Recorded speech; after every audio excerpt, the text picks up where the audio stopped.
उपन्यास कंकाल, प्रथम खंड, अध्याय दूसरा। लखनऊ संयुक्त प्रांत में एक निराला नगर है। बिजली की प्रभा से आलोकित संध्या शाम अवध की संपूर्ण प्रतिमा है। पन्नों में क्रय विक्रय चल रहा है।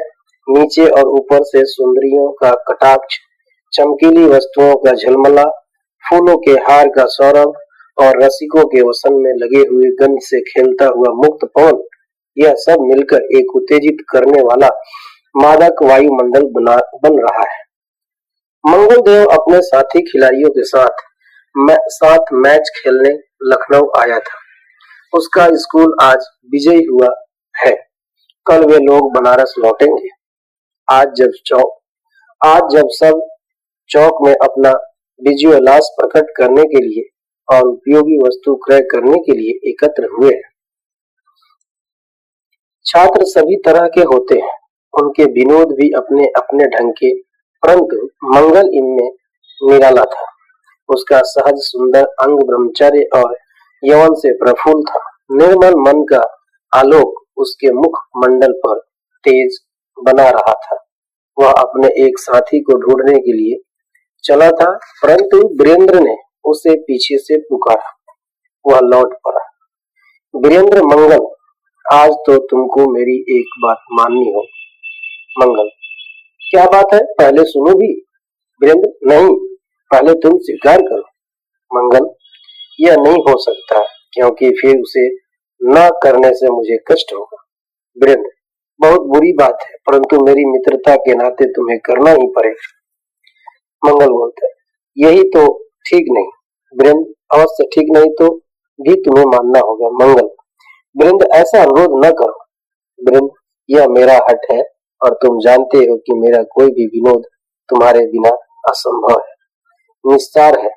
देखो, तुमसे स्पष्ट कहता हूँ, उधर देखो, वह एक बाल वेश्या है। मैं उसके पास जाकर एक बार केवल नैनाभिराम रूप देखना चाहता हूँ, इससे विशेष कुछ नहीं। मंगल, यह कैसा कुतूहल छे। वीरेंद्र, तुम्हें मेरी सौगंध, 5 मिनट से अधिक नहीं लगेगा, हम लौट आवेंगे। चलो, तुम्हें अवश्य चलना होगा। मंगल, क्या तुम जानते हो मैं तुम्हें क्यों ले चल रहा हूँ? वीरेंद्र, जिसमें तुम्हारे भय से मैं विचलित न हो सकूं, मैं उसे देखूंगा अवश्य, परंतु आगे के डर से बचाने वाला साथ रहना चाहिए। मित्र, तुमको मेरी रक्षा के लिए साथ चलना ही चाहिए। मंगल ने कुछ सोचकर कहा, चलो, परंतु क्रोध से उसकी आंखें लाल हो गई थी। वह वीरेंद्र के साथ चल पड़ा। सीढ़ियों से ऊपर कमरे में दोनों जा पहुंचे। एक षोडशी युवती सजे हुए कमरे में बैठी थी। पहाड़ी रुखा सौंदर्य उसके गेहूं रंग में ओत-प्रोत है। सब भरे हुए अंगों में रक्त का वेगवान संचार कहता है कि इसका तरुणाय इससे कभी न छूटेगा। बीच से मिली हुई घनी भावों के नीचे न जाने कितना अंधकार खेल रहा था। सहज नुकीली नाक उसकी आकृति की स्वतंत्रता सत्ता बनाए थी। नीचे सिर किए हुए उसने जब इन लोगों को देखा, तब उस समय उसकी बड़ी बड़ी आंखों के कोण और भी खींचे हुए जान पड़े। घने काले बालों के गुच्छे दोनों कानों के पास के कंधों पर लटक रहे थे। बाएं कपोल पर एक तिल उसके सरल सौंदर्य को बांका बनाने के लिए पर्याप्त था।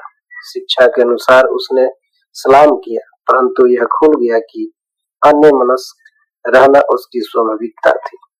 मंगल देव ने देखा कि यह तो वेश्या का स्वरूप नहीं है। वीरेंद्र ने पूछा, आपका नाम? उसके गुलेनार कहने में कोई बनावट न थी। सहसा मंगल चौंक उठा। उसने पूछा, क्या हमने तुमको कहीं और भी देखा है? यह अनहोनी बात नहीं है। कई महीने हुए काशी में ग्रहण की रात को जब मैं स्वयं सेवक का काम कर रहा था, मुझे स्मरण होता है जैसे तुम्हें देखा हो, परंतु तुम तो मुसलमानी हो सकता है कि आपने मुझे देखा हो, परंतु उस बात को जाने दीजिए, अभी अम्मा आ रही है। मंगल देव कुछ कहना ही चाहता था कि अम्मा आ गई। वह विलास जीर्ण दुष्ट मुखाकृति देखते ही घृणा होती थी। अम्मा ने कहा, आइए बाबू साहब, कहिए क्या हुक्म है? कुछ नहीं, गुलेनार को देखने चला आया था, कहकर वृंद मुस्कुरा दिया। आपकी लौंडी है, अभी तो तालीम भी अच्छी तरह नहीं लेती। क्या कहूँ बाबू साहब, बड़ी बोदी है, इसकी किसी बात पर ध्यान न दीजिएगा, अम्मा ने कहा। नहीं नहीं, इसकी चिंता न कीजिए, हम लोग तो परदेसी हैं, यहाँ घूम रहे थे। तब तक उनकी मनमोहिनी छवि दिखाई पड़ी। चले आए, वीरेंद्र ने कहा। अम्मा ने भीतर की ओर देखकर पुकारते हुए कहा, अरे इलायची ले आ, क्या कर रहा है? अभी आया, कहता हुआ एक मुसलमान युवक चांदी की थाली में पान इलायची ले आया। वीरेंद्र ने इलायची ले ली और उसमें 2 रुपए रख दी। फिर मंगल देव की ओर देखकर कहा, चलो भाई, गाड़ी का भी समय देखना होगा, फिर कभी आया जाएगा, प्रतिज्ञा भी 5 मिनट की है। अभी बैठिए भी। क्या आए और क्या चले। फिर सक्रोध गुलनार को देखती हुई अम्मा कहने लगी, क्या कोई बैठे और क्यों आए? तुम्हें तो कुछ बोलना ही नहीं और न कुछ हंसी खुशी की बातें ही करनी है, कोई क्यों ठहरे?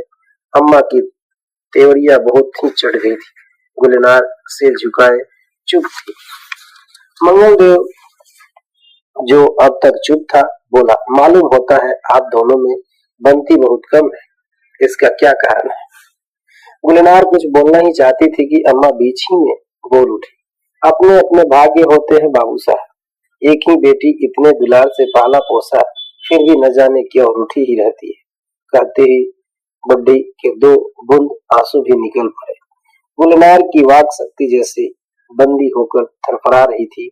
मंगल देव ने कुछ कुछ समझा, कुछ उसे संदेह हुआ, परंतु वह संभल कर बोला, अब सब आप ही ठीक हो जाएगा, अभी अलहड़पन है, अच्छा फिर आऊंगा।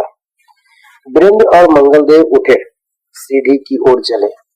गुलनार ने झुककर सलाम किया, परंतु उसकी आंखें पलकों का पल्ला पसार कर करुणा की भीख मांग रही थी। मंगल देव ने जाने क्यों एक रहस्यपूर्ण संकेत किया। गुलनार हंस पड़े, दोनों नीचे उतर गए।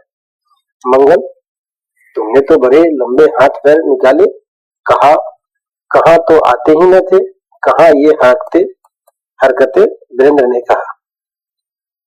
वीरेंद्र, तुम मुझे जानते हो, परंतु मैं सचमुच यहाँ आकर फंस गया, यही तो आश्चर्य की बात है।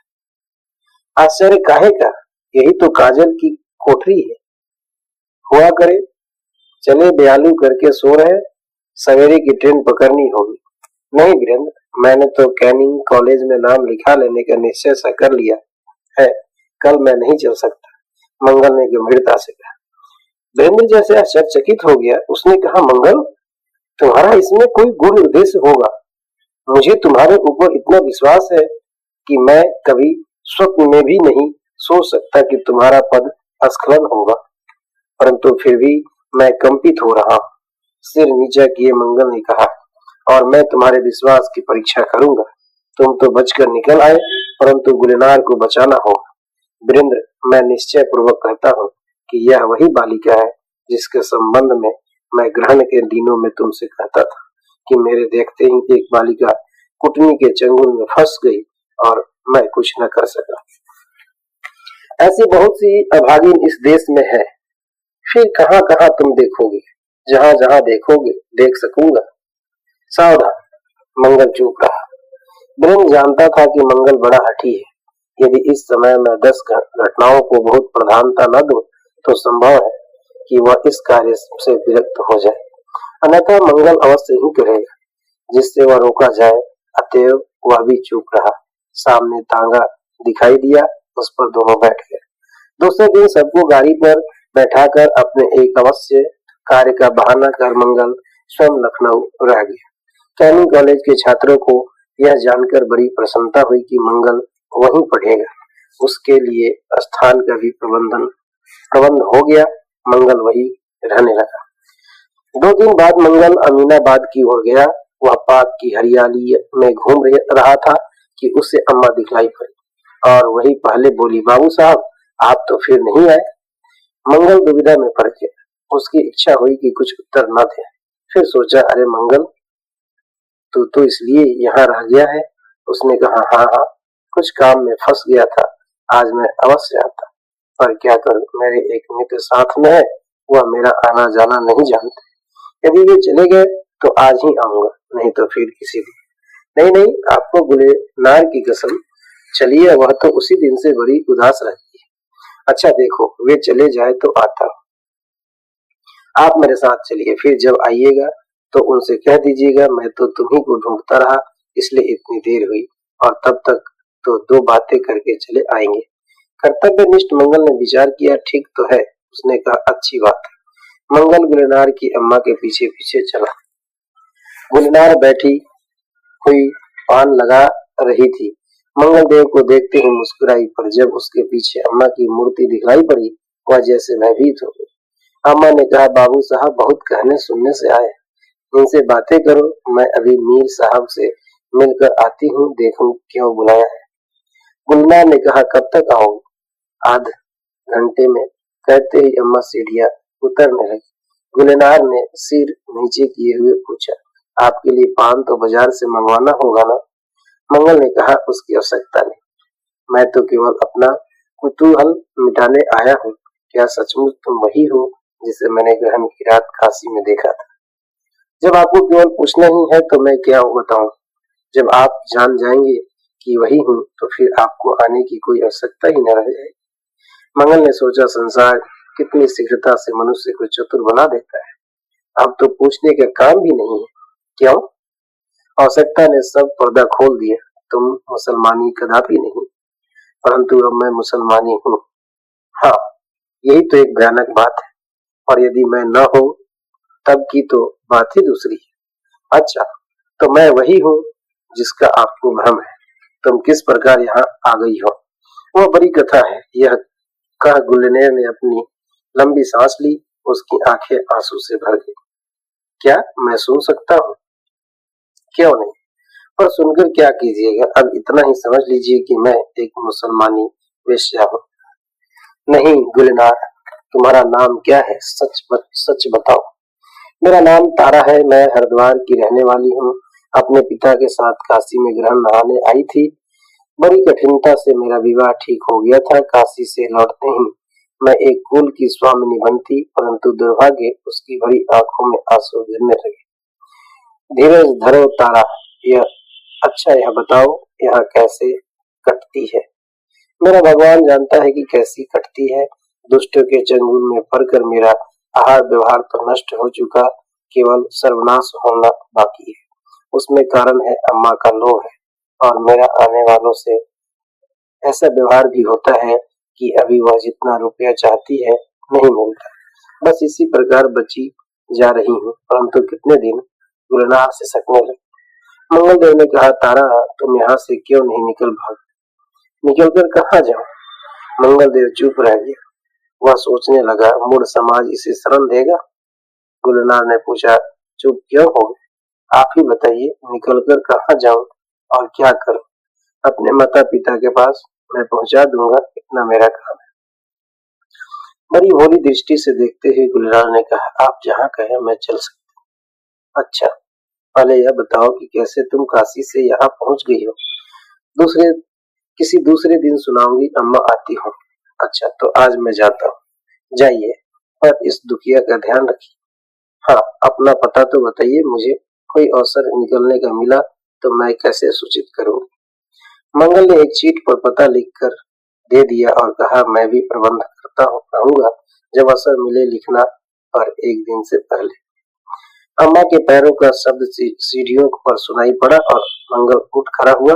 उसके आते ही उसने 5 रुपए हाथ पर धर दी। अम्मा ने कहा, बाबू साहब चले कहाँ? बैठिए भी।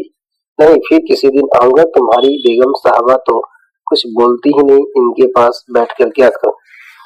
मंगल चला गया। अम्मा क्रोध से दांत पिसती हुई गुलनेर को घूरने लगी। दूसरे तीसरे मंगल गुलनार के यहाँ जाने लगा, परंतु वह बहुत सावधान रहता। एक दुष्चरित युवक इन्हीं दिनों गुलनार के यहाँ आता। कभी कभी मंगल से उससे मुठभेड़ हो जाती, परंतु मंगल ऐसे कैंडे से बात करता कि वह मान गया। अम्मा ने अपने स्वार्थ साधना के लिए इन दोनों में प्रतिद्वंदिता चला दी। युवक शरीर से हष्ट पुष्ट कसरती था। उसके ऊपर के होंठ मसूड़े के ऊपर ही रह गए थे। दांतों की श्रेणी सदैव खुली रहती। उसकी लंबी नाक और लाल आंखें बड़ी डरावनी और रोबीली थी, परंतु मंगल की मुस्कुराहट पर वह भौचक सा रह जाता और अपने व्यवहार से मंगल को मित्र बनाए रखने की चेष्टा किया जाता। गुलनार अम्मा को यह दिखलाती कि वह मंगल से बहुत बोलना नहीं चाहती। एक दिन दोनों गुलनार के पास बैठे थे। युवक ने, जो अभी अपने एक मित्र के साथ दूसरी वेश्या के यहाँ से आया था, अपनी डींग हाँकते हुए मित्र के लिए कुछ अशब्द कहे। फिर उसने मंगल से कहा, वह न जाने क्यों उस चुड़ैल के यहाँ जाता है और क्यों कुरूप स्त्रियां वेश्या बनती है, जब उन्हें मालूम है कि उन्हें तो रूप के बाजार में बैठना है। फिर अपनी रसिकता दिखाते हुए हंसने लगा। परंतु मैं तो आज तक यह ही नहीं समझता कि सुंदरी स्त्रियां क्यों वेश्या बन गई। संसार के सबसे सुंदर जीव क्यों सबसे बुरा काम करे। कहकर मंगल ने सोचा कि यह स्कूल की विवाद सभा नहीं है। वह अपनी मूर्खता पर चुप हो गया। युवक हंस पड़ा। अम्मा अपनी जीविका को बहुत बुरा सुनाकर तन गई। गुलनार सिर नीचा किए हंस रही थी। अम्मा ने कहा, फिर ऐसी जगह बाबू साहब आते ही क्यों है? मंगल ने उत्तेजित होकर कहा, ठीक है, यह मेरी मूर्खता है। युवक अम्मा को लेकर बातें करने लगा। वह प्रसन्न हुआ कि प्रतिद्वंदी अपनी ही ठोकर से गिरा। धक्का देने की आवश्यकता ही न पड़ी। मंगल की ओर देखकर धीरे से गुलनार ने कहा, अच्छा हुआ पर जल्द। मंगल उठा और सीढ़ियां उतर आया। शाह मीना की समाधि पर गायकों की भीड़ है। सावन की हरियाली क्षेत्र पर और नील मेघमाला आकाश के आंचल में फैल रही है।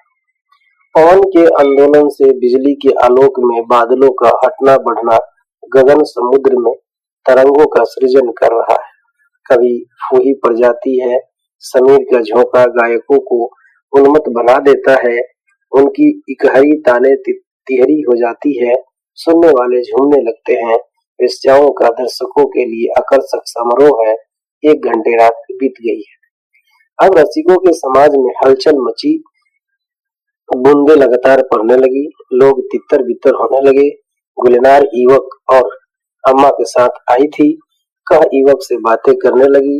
अम्मा भीड़ में अलग हो गई। दोनों और आगे बढ़ गए। सहसा गुलनार ने कहा, आह, मेरे पाँव में चटक हो गई। अब मैं एक पग चल नहीं सकती। डोली ले आओ। वह बैठ गई। युवक डोली लेने चला। गुलनार ने इधर उधर देखा। 3 तालियां बजी। मंगल आ गया। उसने कहा, टांगा ठीक है। गुलनार ने कहा, किधर? चलो।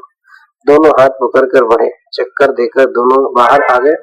टांगे पर बैठे और वह टांगे वाला कव्वालों की तान जिस को दिया चाहे को दोहराता हुआ चाबुक लगाता घोड़े को उड़ा ले चला। 4 बाग स्टेशन पर देहरादून जाने वाली गाड़ी खड़ी थी। टांगे को पुरस्कार देकर मंगल सीधे गाड़ी में जाकर बैठ गया। सीटी बजी, सिग्नल हुआ, गाड़ी खुल गई। तारा थोड़ा भी विलंब से गाड़ी न मिलती। ठीक समय से पानी आ गया। हाँ, यह तो कहो, मेरा पत्र कब मिला? आज 9 बजे। मैं सामान ठीक करके संध्या की बाट देख रहा था। टिकट ले लिए थे और ठीक समय पर तुमसे भेंट हुई। कोई पूछे तो क्या कहा जाएगा? अपने वेश्यापन के 2-3 आभूषण उतार दो और किसी के पूछने पर कहना, अपने पिता के पास जा रही हूँ, ठीक पता बताना। तारा ने फुर्ती से वैसा ही किया। वह एक साधारण गृहस्थ बालिका बन गई। वहां पूरा एकांत था। दूसरे यात्री न थे। देहरा एक्सप्रेस वेग से जा रही थी। मंगल ने कहा, तुम्हें सूझी अच्छी। उस तुम्हारी दुष्टा अम्मा को यही विश्वास होगा कि कोई दूसरा ही ले गया। हमारे पास तक तो उसका संदेह भी न पहुंचेगा। भगवान की दया से नरक से छुटकारा मिला। आह, कैसी नीच कल्पनाओं से हृदय भरा जाता था। संध्या में बैठकर मनुष्य समाज की अशुभ कामना करना, उसे नरक के पथ की ओर चलने का संकेत बताना, फिर उसी से अपनी जीविका। तारा, फिर भी तुमने अपने धर्म की रक्षा की। आश्चर्य।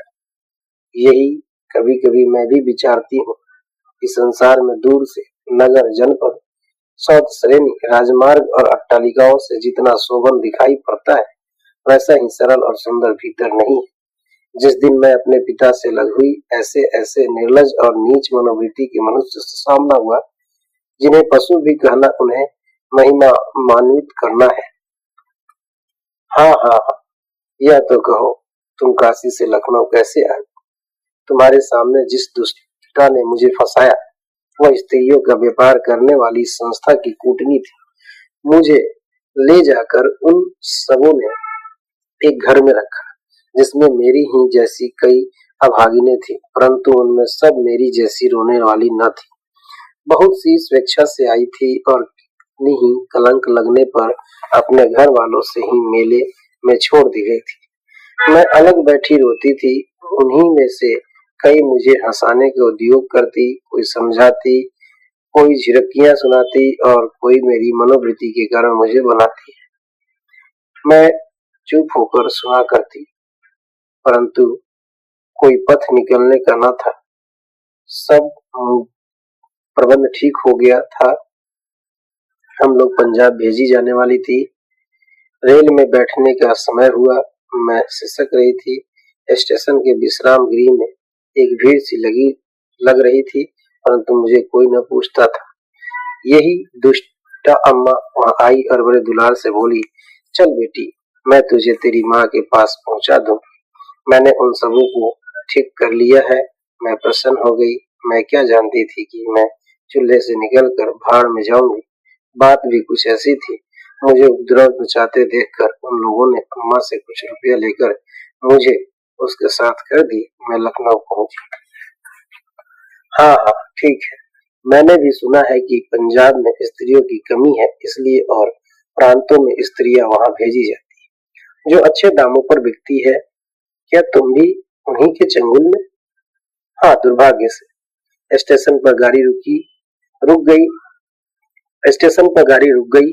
रजनी की गहरी नीलिमा में नभ के तारे चमक रहे थे। तारा उन्हें खिड़की से देखने लगी।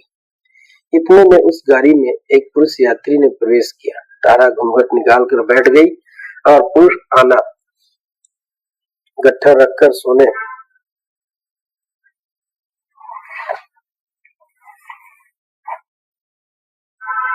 इतने में उस गाड़ी में एक पुरुष यात्री ने प्रवेश किया। तारा घूंघट निकाल कर बैठ गई और पुरुष अपना गट्ठर रखकर सोने का प्रबंध करने लगा। 2-4 क्षण में गाड़ी चली। तारा ने घूमकर देखा कि वह पुरुष मुंह फेर कर सो गया है, परंतु अभी जगे रहने की संभावना थी। बातें आरंभ न हुई। कुछ देर तक दोनों चुपचाप थे। फिर झपकी आने लगी। तारा उड़ने लगी। मंगल भी झपकी लेने लगा। गंभीर रजनी के आंचल से उस चलती हुई गाड़ी पर पंखा चल रहा था। आमने सामने बैठे हुए मंगल और तारा निद्रावश होकर झूम रहे थे। मंगल का सिर टकराया। उसकी आंखें खुली। तारा का घूंघट उलट गया था। देखा तो गले का कुछ अंश कपोल पाली और निद्रा निमिलित मध्य प्लास लोचन, जिस पर भावों की काली सेना का पहरा था। वह न जाने क्यों उसे देखने लगा। सहसा गाड़ी रुकी और धक्का लगा। तारा मंगल देव के अंक में आ गई।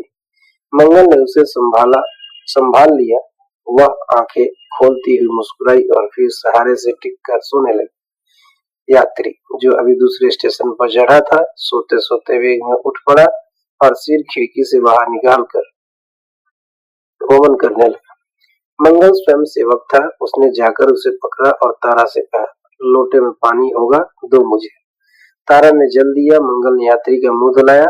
वह आंखों को जल से ठंडक पहुंचाते हुए मंगल के प्रति कृतज्ञता प्रकट करना ही चाहता था कि तारा और उसकी आंखें मिल गई। तारा पैर पकड़कर रोने लगी। यात्री ने निर्दयता से झिटकार दिया। मंगल अवाक था। बाबूजी, मेरा क्या अपराध? मैं तो आप लोगों को खोज रही थी।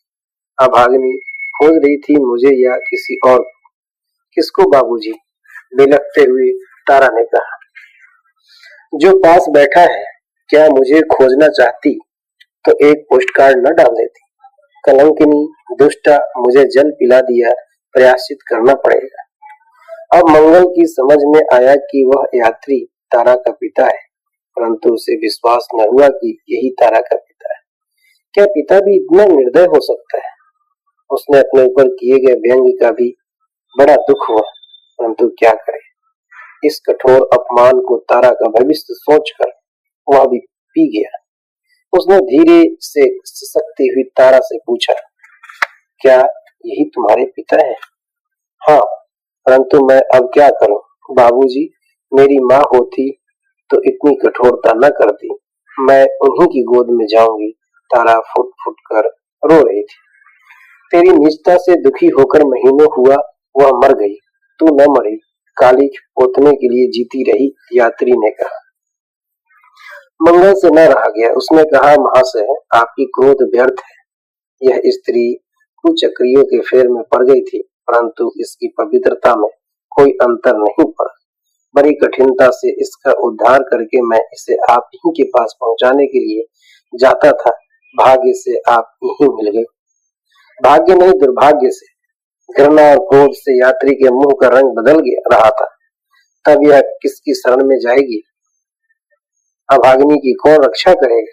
मैं आपको प्रमाण दूंगा कि तारा निरपराधिनी है। आप इसे बीच ही में, यात्री ने रोककर कहा, मूर्ख युवक, ऐसी सवैरनी को कौन गृहस्थ अपनी कन्या कहकर से नीचा कहे? तुम्हारे जैसे इसके बहुत से संरक्षक मिलेंगे। बस अब मुझसे कुछ न कहो। यात्री का दंभ उसके अधरों में स्फुरित हो रहा था। तारा अधीर होकर रो रही थी और युवक इस कठोर उत्तर को अपने मन में तोल रहा था। गाड़ी बीच के छोटे स्टेशन पर नहीं रुकी। स्टेशन की लालटेनें जल रही थी। तारा ने देखा एक सज्जा सजाया घर भाग कर छिप गया। तीनों चुप रहे। तारा क्रोध और ग्लानि से फूल रही थी, निराश और अंधकार में विलीन हो रही थी। गाड़ी दूसरे स्टेशन पर रुकी। सहसा यात्री उतर गया। मंगलदेव कर्तव्य चिंता में व्यस्त था। तारा भविष्य की कल्पना कर रही थी। गाड़ी अपनी धुन में गंभीर तम का भेदन करते हुए चलने लगी।